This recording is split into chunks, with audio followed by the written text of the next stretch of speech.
Hello technician ভাইরা, আসসালামু আলাইকুম। আশা করি টেকনিশিয়ান ভাইরা ভালো আছেন। আপনাদের আল্লাহর রহমতে আমি ভালো আছি। তো টেকনিশিয়ান ভাইরা, এই মুহূর্তে আমার হাতে একটি সেট আছে, স্যামসাং কোম্পানির একটি টাচ ফোন। ফোনটির মডেল হচ্ছে A03s। তো এই সেটটি আইসি রিবলিং করেছি, কারণ সেটটি টাচ কাজ করে না। এই জন্য সেটের আইসিটা দুটি রিবলিং করেছি, সিপিও করেছি এবং এমএমসি করেছি। কিন্তু সিপিও এমএমসি রিবলিং করার পরে দেখেন একটা সমস্যা আইছে। এখন আপনি সমস্যাটা দেখলে আপনি বুঝতে পারবেন।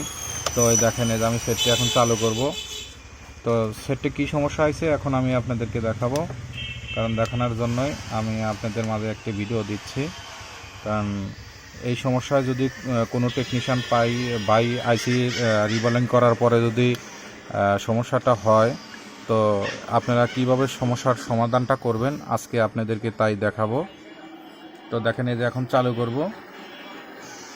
সেটি চালু হওয়ার পরে দেখেন, এই যে এখানে আমাদের এই যে এটাই হচ্ছে প্রবলেম। তো এটাই সমস্যা হয়েছে। তো আমি প্রথমত সিপিইউ রিবলিং করেছিলাম, করার পরে চালু করার পরে এই অবস্থা। তারপরে আমি এমএসি রিবলিং করেছি। তো দেখেন, এই যে অটো রিস্টার্ট নেবে, এই দেখেন, এই যে আবার চালু হবে। তো এটাই হচ্ছে সমস্যা। এই দেখেন, এই যে এটাই হচ্ছে প্রবলেম, এই সমস্যা। তো এখন এই সমস্যার সমাধান করার জন্য আমরা আজকে এই সেটে ফ্লাশ করব। তো ফ্লাশ করার জন্য আমরা প্রথমত আমাদের এখন ডাউনলোড মোডে নিতে হবে। তো ডাউনলোড মোডে নেওয়ার জন্য আমাদের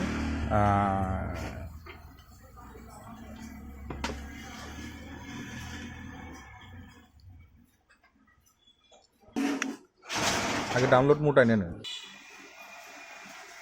তো এইভাবে আপনারা ডাউনলোড মোড আনবেন। সেটি ব্যাটারিটা খুলে নিয়ে ভলিউম প্লাস মাইনাস চাপ দিয়ে ধরে আপনি ইউএসবি কেবলটা ঢুকানোর পরে আপনাদের ডাউনলোড মোড চলে আসবে। তো আমাদের এই যে এখন ডাউনলোড মোডটা চলে এসেছে।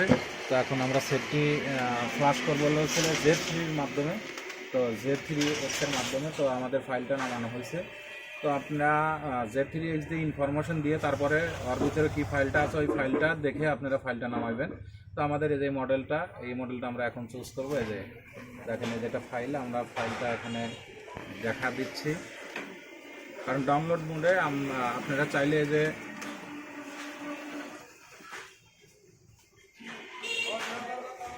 কারণ এই অবস্থায় থাকলে আপনাদের তো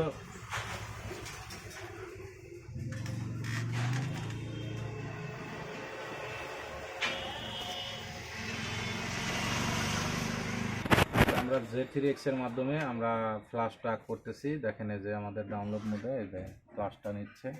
তো আশা করি আমাদের ফ্লাশ ফাইলটা ঢোকার পরে আমাদের সেটটা কমপ্লিট হওয়ার কথা। কারণ আমি এর আগে এই সমস্যার সমাধান করছি।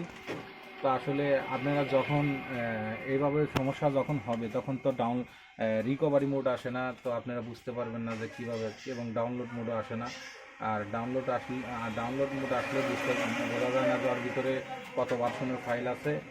তো আপনারা চাইলে ডাউনলোড মোড নিয়ে এসে যেখানে আপনারা রিড দিবেন, এখানে যে রিড আছে, রিড ইনফরমেশন আছে, এটাতে ক্লিক দিলে সেটের ভিতরে কি ফাইল আছে, কত ভার্সনের, সব কিছু বোঝা যায়। তো আপনারা এইভাবে আসলে যে কোনো এই সেটগুলোর সমস্যা এই ধরনের আসছে এখন, কারণ সেটগুলোর বয়স হয়ে যাচ্ছে, এই জন্য এই সমস্যাগুলো আসতেছে। তো সেটগুলো 1-10 বছর একটা সেটের বয়স হয়ে গেছে। তো আইসি রিবলিং করার পরে এই সমস্যাগুলো আসে, দেখেন। তো হতাশ হওয়ার কোনো দরকার নাই, আসলে চেষ্টা করলে সবই সম্ভব। আপনারা চাইলে এইভাবে কাজগুলো করবেন, 100% আপনাদের সেটটা হয়ে যাবে।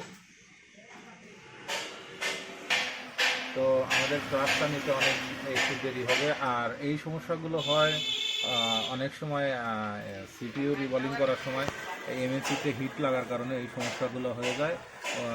এমএসি হিট লাগার পরে ফার্মারটা ড্যামেজ দেখায়, এই জন্য এই সমস্যাগুলো হয়।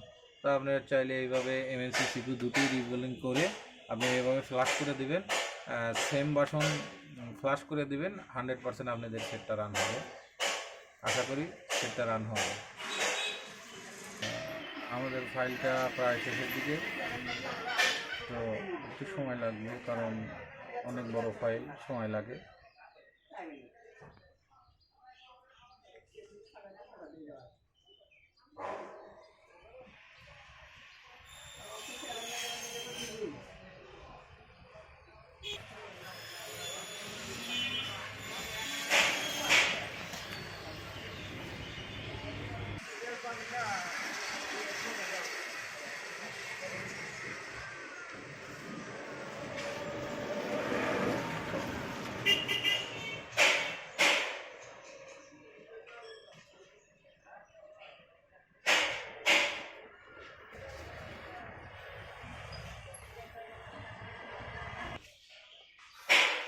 আমাদের ক্লাসটা ডান। আশা করি এখন আমাদের সেটটি দেখি কী অবস্থা। আলহামদুলিল্লাহ দেখেন যে আমাদের সেটটি চালু হইতেছে। আসলে আমাদের যেহেতু এখানে লোগো চলে এসেছে, অবশ্যই আমাদের সেটটি রান হবে। আমাদের তো এখানে লোগো আসতো না, তো যেহেতু আমাদের এখানে লোগোটা চলে এসেছে,